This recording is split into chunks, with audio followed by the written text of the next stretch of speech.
एक मित्र ने प्रश्न पूछा है कि क्या हम अपनी भावनाओं को, अपने विचारों को दृष्टा भाव से कैसे लगातार देख सकते हैं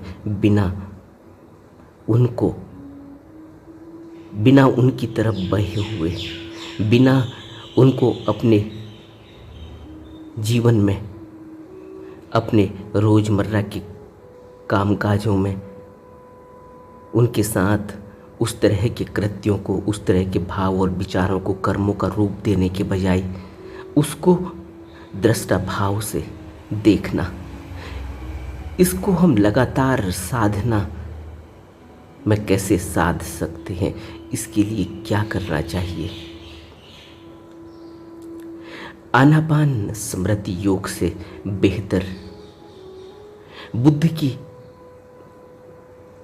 और कोई शिक्षा नहीं, क्योंकि बुद्ध ने आनापान स्मृति योग को होश की जागृति का सबसे बड़ा कारगर तरीका बताया और अपने सम्यक व्यायाम में मनुष्य को सलाह दी कि अगर वह सत्य की राह पर चलना चाहता है, अगर वह अपने को होशपूर्वक बने रखना चाहता है, तो उसे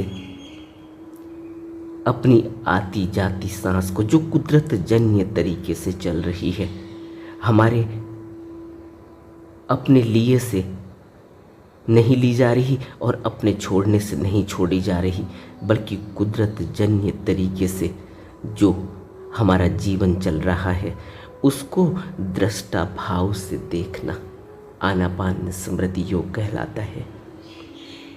यही आनापान स्मृति योग जब सद से आता है, तब मनुष्य के अंदर इतना होश पैदा हो जाता है कि वह अपने विचारों को, अपनी वासनाओं को, अपनी कामनाओं को, अपनी इच्छाओं को, अपनी भावनाओं को लगातार बिना उनमें बहे हुए उनको देख सकता है।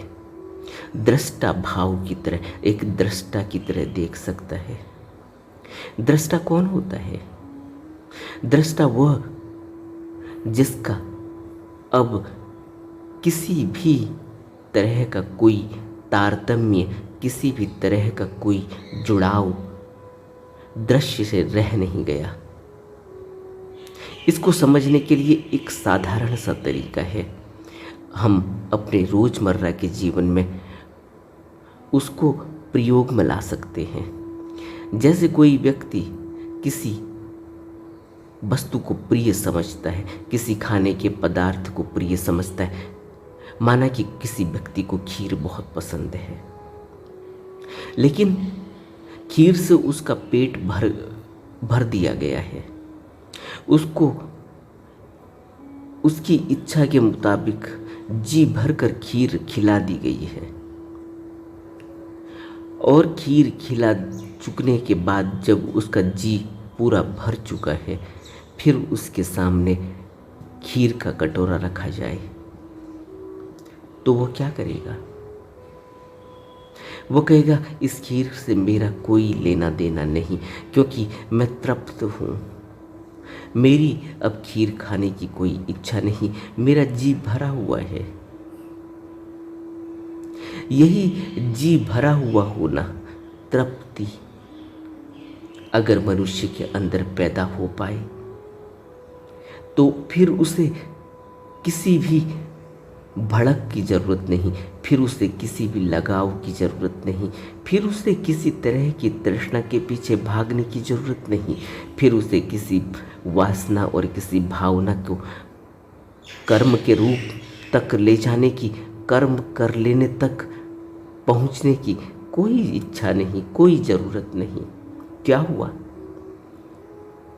उसका जी भरा हुआ है, उसने अपने तृप्त मन से यह बात कही है कि उसको तृप्ति हो गई है, अब उसकी कोई यह अनिवार्यता नहीं, अब यह उसकी कोई इच्छा नहीं। इसी तरह से दूसरा उदाहरण है, कोई व्यक्ति सिगरेट नहीं पीता, कोई व्यक्ति शराब नहीं पीता। उसके सामने दुनिया की सबसे महंगी और दुनिया की सबसे अच्छी शराब रख दी जाए अगर,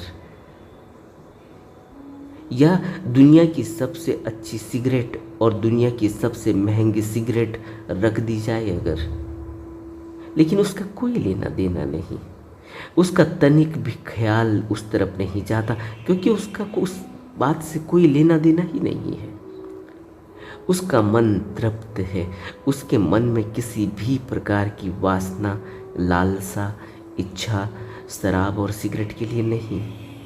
तो वह दुनिया की सबसे महंगी शराब हो या दुनिया की सबसे सस्ती शराब, उसके लिए तो मिट्टी ही है, उसके लिए उसकी कोई कीमत नहीं, उसके लिए उसकी कोई अनिवार्यता नहीं, उसके लिए उसकी कोई भी ज़रूरत नहीं।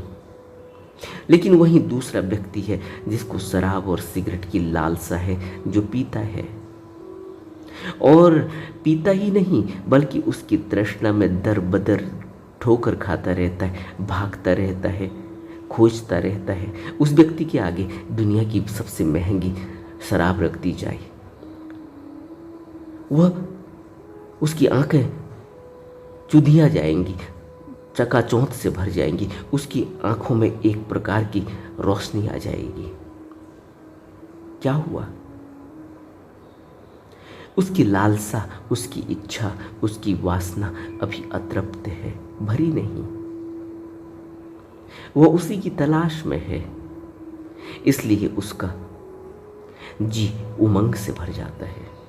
वहीं दूसरी ओर जिसकी कोई लालसा नहीं, जिसने उसकी तरफ कभी ध्यान ही नहीं दिया, जिसने उसकी कोई अनिवार्यता ही नहीं, जिसके लिए वह दो कौड़ी बिना उसकी कोई कीमत ही नहीं, मिट्टी है उसके लिए, उसके सामने कुछ भी रख दो उसको कोई फर्क नहीं पड़ता, वो देखना भी पसंद नहीं करेगा, उसका ध्यान ख्याल भी उस तरफ नहीं जाएगा। क्यों? क्योंकि उसकी कोई वासना नहीं, कोई इच्छा नहीं, कोई तृष्णा नहीं, कोई अतृप्ति नहीं। ठीक इसी प्रकार जो व्यक्ति संसार से अपने ध्यान को ऊपर उठा लेता है, अब उसका संसार से कोई लगाव नहीं, उस संसार से उसकी अब कोई अतृप्ति नहीं, उसकी कोई इच्छा नहीं, उसकी कोई वासना नहीं, उसकी कोई तृष्णा नहीं, उसका कोई मोह नहीं, उसको अब दुनिया का कोई भी पदार्थ अपनी तरफ नहीं खींच सकता। लेकिन यह कैसे होगा? इसको होने के लिए उतना होश चाहिए, इसके होने के लिए उतनी ज़्यादा समझ चाहिए, उतना ज़्यादा वैराग्य चाहिए। इसीलिए बुद्ध ने वैराग्य के ऊपर बहुत जोर दिया कि एक साधु को वैरागी होना चाहिए। जब तक उसके अंदर वैराग घटित नहीं हुआ, जब तक वह वैरागी नहीं हुआ, तब तक उसकी तृप्ति मिटेगी नहीं, तब तक वह अतृप्त ही बना रहेगा। और जो अतृप्त है, जिसके अंदर अभी वासना है, तृष्णा है, इच्छा है, वह व्यक्ति साधु कैसे हो पाएगा? इस पर हमें विचार करना होगा। और जब तक हम एक साधु की राह पर नहीं चलेंगे, एक साधु का व्यक्तित्व हमारे अंदर नहीं होगा, एक बैरागी का व्यक्तित्व हमारे अंदर नहीं होगा, तब तक हम उस सत्य के मार्ग पर कैसे चल पाएंगे? क्योंकि सत्य का मार्ग तो बहुत फिसलन भरा है, क्योंकि सत्य के मार्ग पर बड़ी रुकावटें हैं। आशाएं, वासनाएं, तृष्णाएं, माया, मोह, लालच, द्वेष, ईर्ष्या सब घेर लेती है और कहीं न कहीं मनुष्य गिर जाता है। उसका मैं भाव, उसका अहम भाव, उसका आत्म भाव बना ही रहता है और वह व्यक्ति कैसे सत्य की राह पर चलेगा? इसलिए तो हमें सबसे ज़्यादा आनापान स्मृति योग की ज़रूरत है, हमें सबसे ज़्यादा होश को साधने की ज़रूरत है। जब होश सधेगा तब दूसरे काम होंगे, तब विपश्यना शुरू होगी। जब होश सधेगा तब उसके बाद ध्यान शुरू होगा। जब होश सधेगा तब उसके बाद शील के नियम और विनय का पालन किया जाएगा। उससे पहले कौन पालन कर पाएगा? जरा सोचो, एक व्यक्ति को हम कहते हैं कि हिंसा नहीं करनी, लेकिन जिस व्यक्ति के अंदर अभी होश ही नहीं सदा, उसको हिंसा का पाठ पढ़ा देने से हिंसा नहीं रुकने वाली। उसकी हिंसा उसको तू कहने से ही निकल पड़ेगी। और हम उस व्यक्ति को ही अहिंसा का पाठ पढ़ाए चले जाते हैं, हम उसको जीव हत्या नहीं करने के पाठ पढ़ाए चले जाते हैं, लेकिन उस व्यक्ति का आत्मभाव, उसका अहंकार इतना ज़्यादा है कि तू कहने की देर है, वह सब कुछ दांव पर लगा देता है, अपनी ज़िंदगी को दांव पर लगा देता है। ऐसे व्यक्ति से हम यह उम्मीद करते हैं कि वह व्यक्ति बैरागी होगा। उस व्यक्ति से हम यह उम्मीद करते हैं कि वह व्यक्ति सत्य की राह पर आगे बढ़ पाएगा। उस व्यक्ति से हम यह उम्मीद करते हैं कि क्या वह निर्वाण के पथ पर चल पाएगा। इसलिए बुद्ध कहते हैं कि बोधिसत्व ने तो संसार के मायावी रूप को जान लिया है, और अब मैं विष को भोजन समझकर ग्रहण नहीं करूंगा। लेकिन यह बुद्ध के वचन हैं। यह बुद्ध के वचन वैसे ही हैं जैसे किसी व्यक्ति ने खीर को तृप्ति तक खा लिया हो, उसका स्वाद ले लिया हो, उसको पेट भर के खा लिया हो। अब वह व्यक्ति कह सकता है कि अब मैं इस भोजन को दोबारा ग्रहण नहीं करूंगा, क्योंकि मुझे इसके स्वाद का पता चल गया है। अब इसमें मुझे कोई रस नहीं, क्योंकि इसके मैंने रस पहले ही जान लिए। आगे बुद्ध कहते हैं कि क्या कोई मछली जो एक बार मछली के कांटे में फंस चुकी है दोबारा उसी में फंसने जाएगी?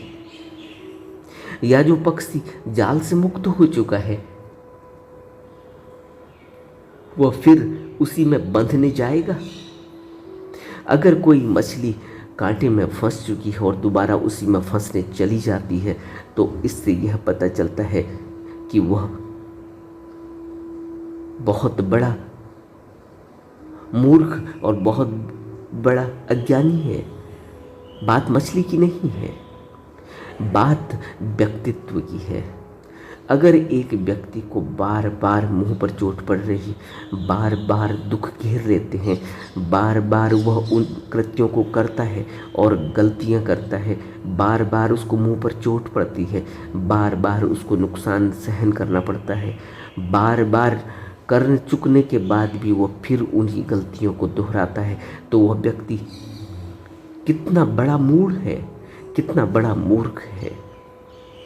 और अब इस स्टेटमेंट के बाद अपनी ज़िंदगी को देखना चाहिए कि हम कहाँ पर खड़े हैं।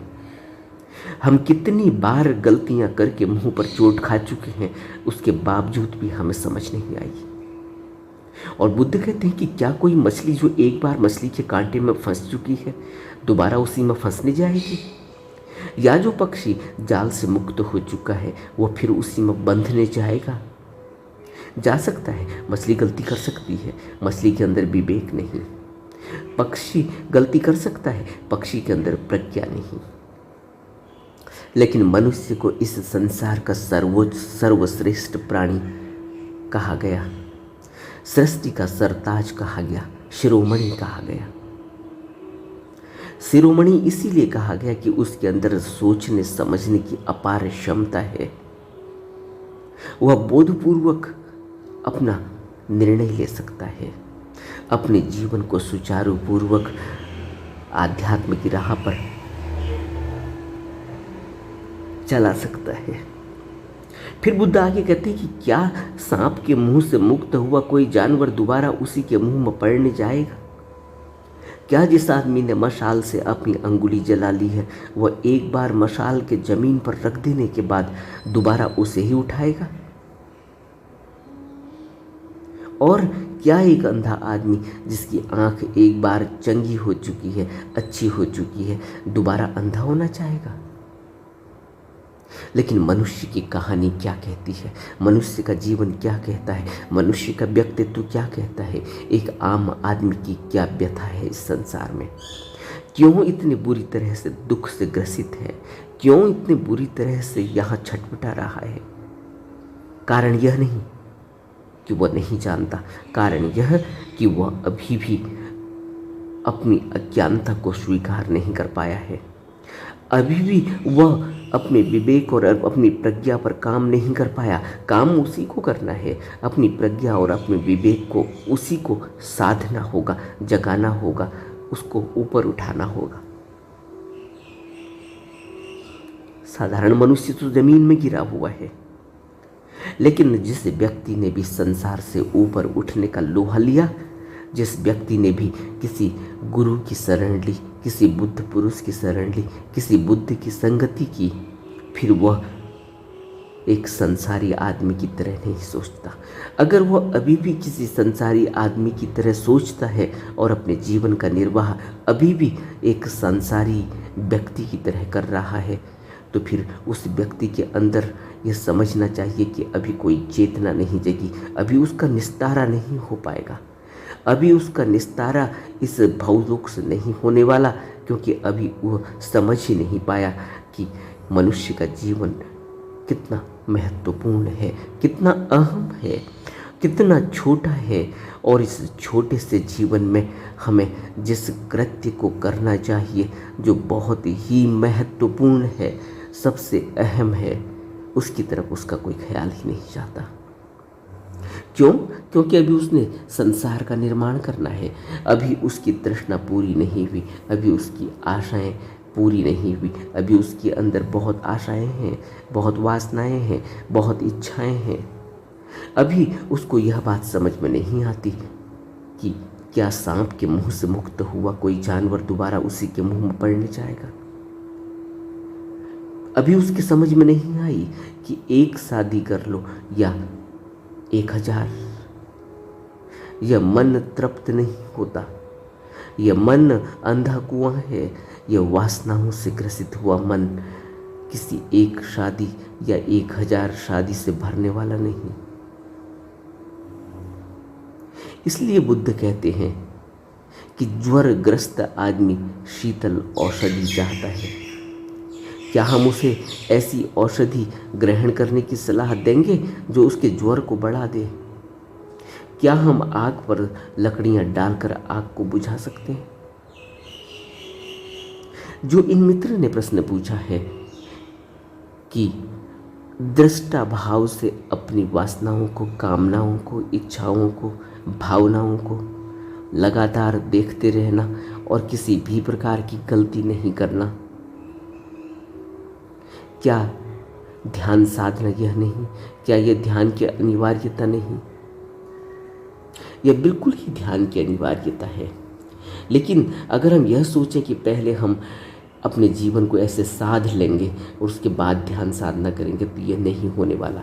हमें ध्यान साधना की शुरुआत करनी होगी, हम जैसे भी हैं वहीं से, और अपनी ध्यान साधना में लगातार कृत्य करते करते, लगातार व्यायाम करते करते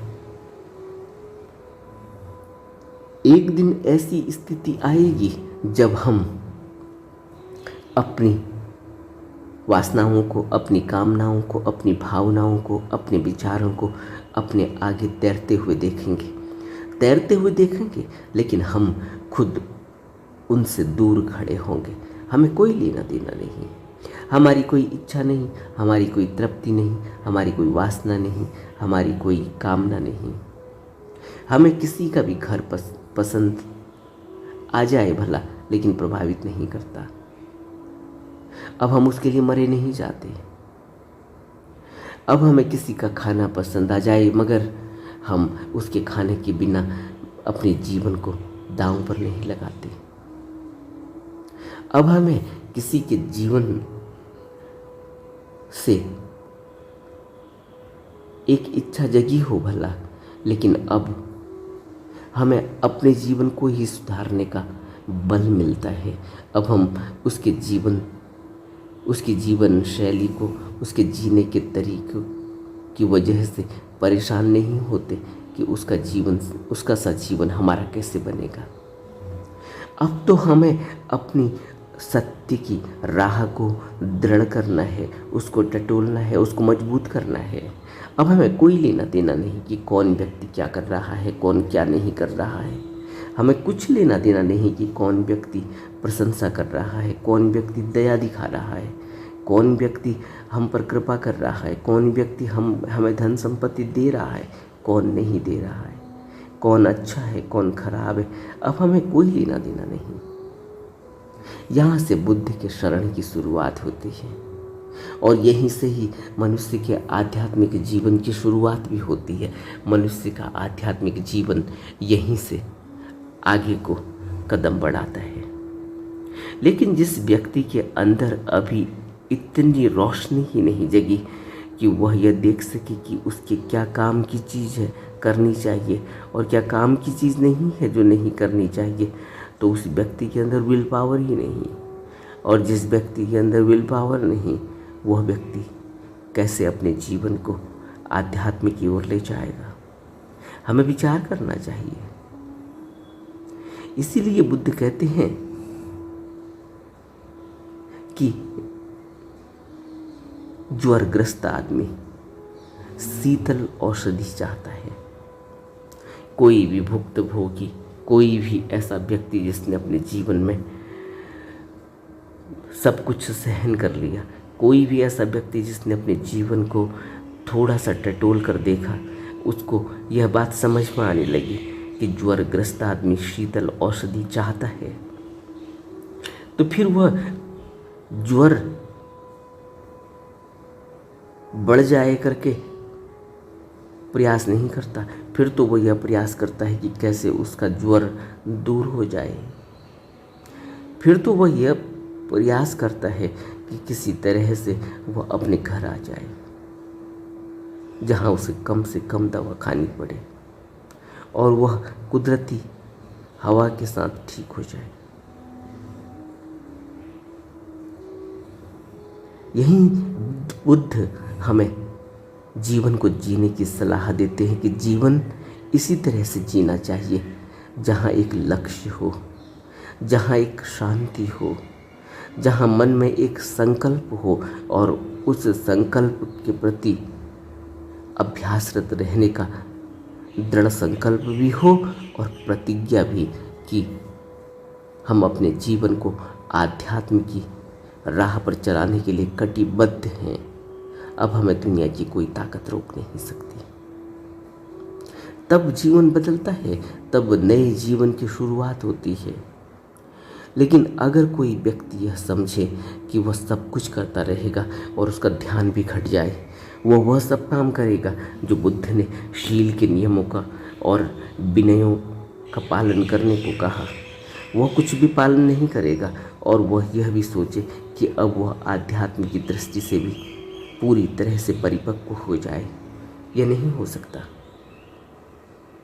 हमें अपने जीवन में होश को बनाए रखने के लिए, हमें अपने जीवन में अपनी प्रज्ञा और अपने विवेक को जगाए रखने के लिए सबसे पहले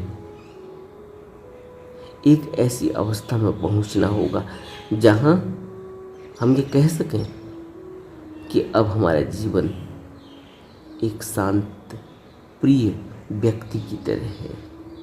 आज हमारा जीवन एक ऐसे समुद्र की लहर की तरह है जो अब कहीं भी दूर तक नहीं जाती, जो वहीं रहती है जहां उसको होना चाहिए। अब वह लहर किसी भी दूसरी लहर का हिस्सा नहीं, किसी भी दूसरी लहर के वेग में वह अब आगे तक नहीं जाती, बल्कि वह स्वतंत्र है।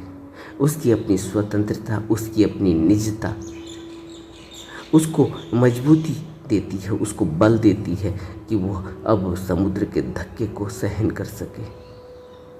ठीक इसी प्रकार यदि कोई व्यक्ति बुद्ध के वचनों को अपने जीवन में अच्छी तरह से उतार ले, अगर कोई व्यक्ति बुद्ध के उपदेशों को अपने जीवन में अच्छी तरह से उतार ले, तो उसके पास अब शिकायत के लिए कोई भी शब्द नहीं।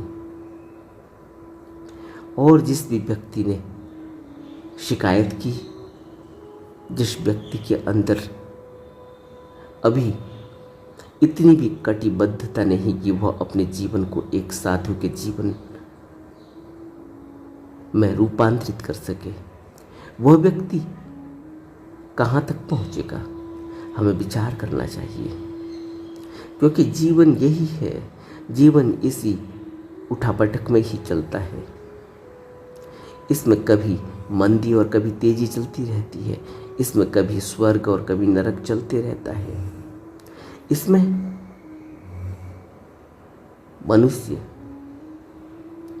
ऐसा नहीं कह सकता कि वह अपने को सुरक्षित कर सकने में सफल हो गया है। इसी तरह हमें बुद्ध के वचनों को अपने जीवन में गहरे में समझने के लिए आनापान स्मृति की आवश्यकता होती है, ताकि हमारा मन शांत रहे, हमारा जीवन एक साधारण जीवन हो और हमारे अंदर नाम की कमाई, हमारे अंदर वह शब्द, हमारे अंदर वह गुरु का प्यार, हमारे अंदर वह बुद्ध की नतमस्तक वाली स्थिति, बुद्ध की शरण लगातार बनी रहे। क्योंकि बुद्ध की शरण से ही सब दुख दूर होते हैं, संसार के भी और संसार के बाहर के भी। बुद्ध की अनुकंपा से, बुद्ध की दृष्टि से ही एक व्यक्ति का जीवन मनुष्य से परमात्मा तक हो सकता है, मनुष्य से भगवान तक हो सकता है। अपने शरीर पर कभी ध्यान दें तो आप पाएंगे कि आपका जो यह शरीर है, यह कैसे दो हाथ पांव जिनका कोई बैलेंस भी नहीं, बिना बैलेंस के ये छोटे से पक्षी इतनी ऊंची उड़ान भरते हैं और इनको कभी कोई डर नहीं, कभी कोई चोट नहीं, कभी कोई दिक्कत नहीं। आखिर क्यों? क्योंकि पैदा होते ही माँ ने उनके पंख आने तक का इंतज़ार किया है और पंख आने के बाद उनको चलाया, घुमाया, उनके साथ चली, उनको भोजन कराया। इसी तरह से मनुष्य का जीवन भी है। इसमें सब उतार चढ़ाव आते रहते हैं। इसमें शरीर को स्वस्थ रखने के लिए व्यायाम की भी जरूरत है, लेकिन शरीर के प्रति उदासीनता भी चाहिए और शरीर के प्रति आकर्षण भी चाहिए। लेकिन आकर्षण और उदासीनता दोनों ही होश पर टिकी हुई होनी चाहिए। अगर जीवन में होश नहीं है तो फिर उदारता से क्या होगा? अगर जीवन में होश नहीं है तो फिर व्यक्ति वह गलतियां बार बार दोहराएगा, जिससे उसको ज़्यादा परेशानी हो जाती है। इसलिए हमें बुद्ध के वचनों को अपने जीवन में उतारने से पहले एक गहरा संकल्प लेना चाहिए। हमें अपने जीवन को अच्छा बनाने के लिए बुद्ध के उपदेशों को लगातार श्रवण करना चाहिए और बुद्ध के उपदेशों से शिक्षा लेकर एक बेहतर कल का निर्माण करना चाहिए जो आध्यात्म से भरा हो। नमो बुद्धाय।